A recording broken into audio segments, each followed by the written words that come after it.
بسم اللہ الرحمن الرحیم۔ نحمد و نصلی علی رسول الکریم، اما بعد، اعوذ باللہ من الشیطان الرجیم، بسم اللہ الرحمن الرحیم۔ قربانی کے ایام بالکل قریب ہیں، مسلمان اس میں شوق اور ذوق دکھا رہے ہیں۔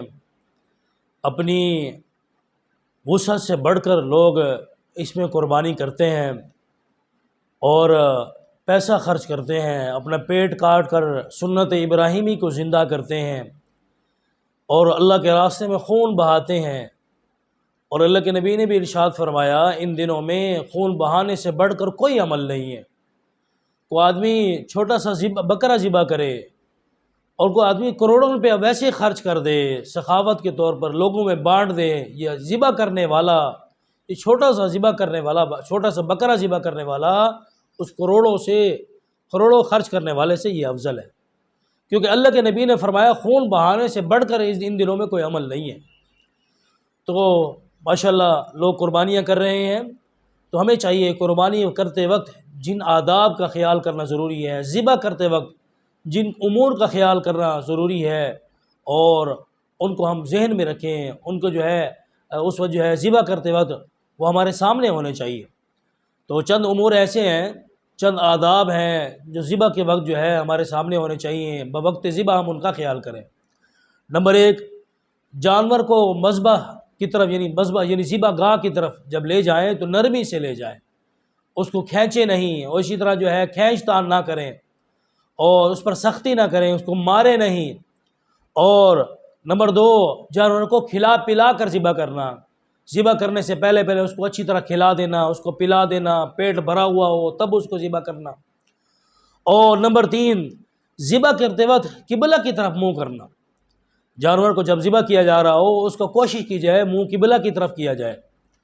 اور نمبر 4، اونٹ ہے تو اگر اونٹ ہے تو اس کو نہر کرنا، اونٹ کو نہر کرنا، نہر یہ ہوتا ہے یعنی کھڑے کر کے اس کا ایک پاؤں باندھ دیا جائے، اور جو ہے اس کو کھڑے اس کو جو ہے نا ایک لمبا سا چھرا ہوتا ہے وہ گردن میں مارا جاتا ہے، وہیں سے خون نکلتا ہے، اس کو نہر کہتے ہیں۔ اور نمبر 5، بڑے جانور کے پاؤں باندھ لینا تاکہ جو ہے وہ تنگ نہ کرے، اسی طرح جو ہے خون جو نکلے اس سے چھینٹے نہ اٹھیں، اس کا خیال کرنا۔ اور نمبر 6، دائیں ہاتھ سے ذبح کرنا، ذبح کرتے وقت اس بات کا خیال کرنا کہ دائیں ہاتھ استعمال کیا جائے۔ اور نمبر 7، تیز چھری سے ذبح کرنا، یعنی جس جانور سے آپ ذبح کر رہے ہیں چھری وہ تیز ہونی چاہیے، چھری کند نہیں ہونی چاہیے۔ اور نمبر 8، ذبح کرتے وقت بسم اللہ پڑھ لینا۔ نمبر 9، 4 رگوں کا کاٹنا، یعنی 4 رگیں کاٹنا یہ ایک ادب ہے، اگر 4 میں سے 3 بھی کٹ جاتی ہیں تب بھی جانور ذبح ہو جائے گا۔ نمبر 10، جانور کے ٹھنڈا ہونے سے پہلے کھال نہ اتارنا، جانور جب تک ٹھنڈا نہ ہو تو اس وقت تک اس کی کھال نہ اتارنا۔ یہ چند آداب ہیں جن کا خیال کرنا ضروری ہے۔ اور اسی طرح ایک ادب یہ بھی ہے کہ باوضو ہو کر ذبح کرنا، مطلب وضو جب ذبح کرے تو ادب یہ ہے کہ بہتر یہ ہے کہ وضو کر لے، اگر کوئی آدمی وضو نہیں بھی کرے گا تو ذبح ہو جائے گا، لیکن ادب کا تقاضا یہ ہے کہ بندہ باوضو ہو کر ذبح کرے۔ اللہ تعالیٰ مجھے اور آپ کو عمل کرنے کی توفیق عطا فرمائے۔